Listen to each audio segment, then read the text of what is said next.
once you've got your basic equipment and you want to put all these things together, let's just look at some of the various options, the ones that I like to fish. You already saw the standard nymph and indicator hanging down from the indicator. That's the easiest way to go. An alternative to that is sometimes you might find your fly doesn't have any weight. So how do you get it to sink down? Well, here's a different rig. Similar vein, I have my indicator here, and then I've squeezed about 6 inches from the fly a small piece of what's called split shot. It's a little weight, and that split shot will take an unweighted fly down to the depth. You've got to get your fly down to the fish. So if the fly is not weighted, you need to add a little bit of weight on there. Something like this split shot is perfect for that. So carry some split shot with you. That'll help you as an angler. And all those are basically a single rig. And where you're allowed to, as mentioned earlier on, you've got to check the rules first, but where you're allowed to, you'll get a lot more effect by fishing 2 flies. 2 flies will give you choice of size. That's very important, choice of color for the fish, but more importantly, a choice of depth. You can ride 1 fly at the bottom and ride another fly maybe a foot up off the bottom, so you cover a greater variety of depth.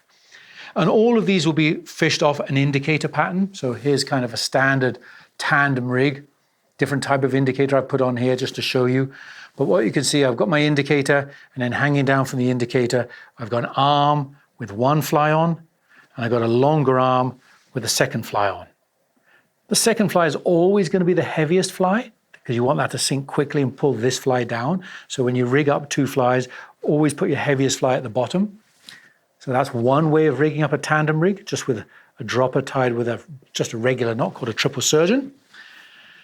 Another way of tying the tandem rig is to set it up with what's called a tippet ring.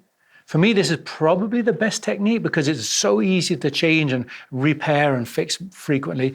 And all I've got here is I've got my regular leader, that 9-foot 4X leader I told you about.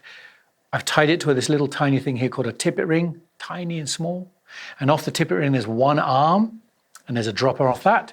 And then a longer section here down to that heavier fly. So again, this will pull my fly down. And then if I'm setting this up to fish, I'm going to put my indicator on at whatever depth I think the fishery requires.